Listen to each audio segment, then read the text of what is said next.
All right, so I'm going to apologize. My voice is going out and I have a cold, and I feel like I have so many lectures where I have colds and my voice going out. So I guess I'm a repeat offender when it comes to sickness and presentations of sections.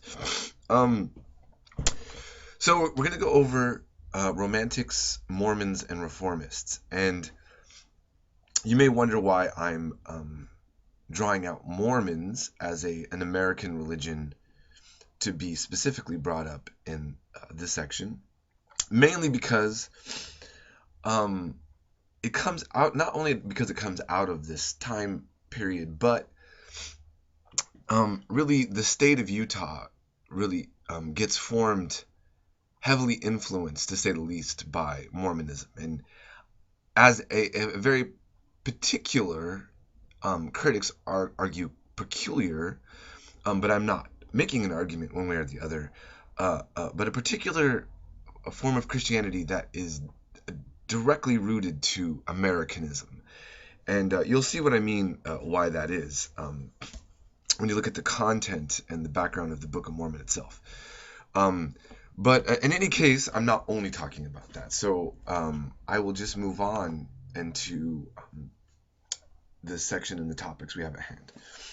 So I have a quote from an Englishman, Sidney Smith, excuse me, in 1820. In the four quarters of the globe, who reads an American book, or goes to an American play, or looks at an American picture or statue? All right, we weren't known in Europe in the early 19th century as producing any kind of great writers. And as we've been seeing, we saw Thomas Jefferson was an intellect, no doubt. Benjamin Franklin was an intellect, no doubt. And those were men influenced by European Enlightenment traditions, as I've talked about. But, we really get more of the Andrew Jackson type, the frontiersman who knows how to shoot more than they know how to read or write. Okay?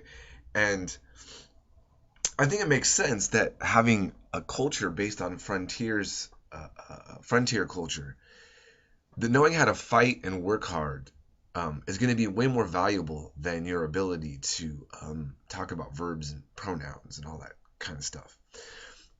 But what's interesting is that there did become a literary tradition that was unique to America that evolved under the influence of this unique American experience of the frontier's life, the wilderness, the engagement with the natives, and all of the things that we now consider controversial, but yet in a certain sense romanticized in literature at this time. On this part here, I have writers who did become successful and known, and now there are some more known than others. So Nathaniel Hawthorne had the Scarlet Letter. We have Emerson and Irving. Irving creating a lot of kind of American folk culture. Cooper, not as much known now, but even when I was a kid, still a little bit more known. So these are just a few names that are going to emerge, creating a kind of American literary life. So I'll just briefly go over some of these characters. James Cooper, he's considered one of the first great American novelists, okay? And again, it's fair to say that I think his days of being read, at least in high school, that often are going to be over, because I haven't made a study of this myself, so this is me kind of just assuming offhand. I just want to make it really clear where my information is coming from. I think that his work would be considered politically incorrect now, like many early writers. And in college, you'll become more exposed to these kind of writers as a topic, also incorporating some of the controversial aspects of their writing, while in the past they were mainly just, I think, read by high school students as something to kind of celebrate. So one of his most important novels was The Last of the Mohicans, and that's kind of what I'm talking about. Now, I may have read parts of it. I don't remember much of it. But I know that my mom used to always talk about, like, if you showed up late, or you were the last of the remnant of something, she'd say, "Oh, there's the last of the Mohicans." And I actually still sometimes say that, like, just like a natural gut, like, response to that situation.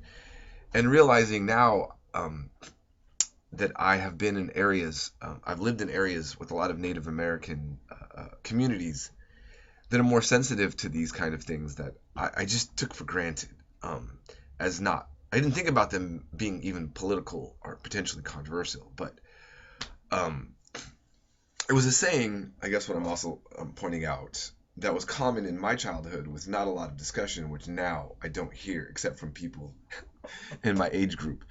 And so, yeah, I just thought I'd point that out. But he wrote over 30 novels.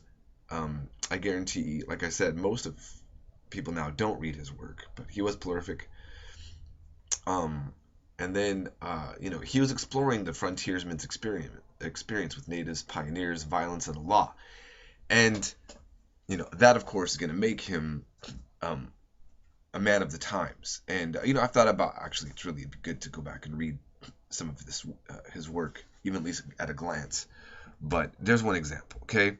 So he dies in 1858, middle of the 19th century. A writer that is much more significant on modern writers, major influence, I would say, on contemporary poetry. And maybe not all writers even realize that Walt Whitman, I would argue, um, not just myself, but many would argue, is the strongest influence on poetry, especially American poetry. So he's not without his controversy on many different levels, from the left point of view and the right wing point of view, meaning like a liberal or a conservative point of view. But he's influential, he's a topic, and he's interesting. Okay, so he's a self-proclaimed poet of American democracy. He really had a romantic view of American democracy and celebrated it quite heavily. Um, he wrote the poem, "Oh Captain, My Captain." If you saw Dead Poets Society, with Robin Williams, when he gets up and stands up and he says, "Oh Captain, My Captain." That's a famous poem about Abraham Lincoln being shot. He wrote that poem. Okay, you will, if you haven't heard of him, or if he hasn't been on your radar, you will see in other films and popular culture his name get dropped often. Okay, and you'll see him kind of pop up in various places now that you're maybe more aware of him. He lived many years roaming from place to place, kind of celebrating the vagabond life, just absorbing America. In 1855, he published Leaves of Grass, a very celebrated still piece of literature, of poetry. And his poem celebrated democracy and the liberation of the individual. Okay, so here's an example from the song of Myself.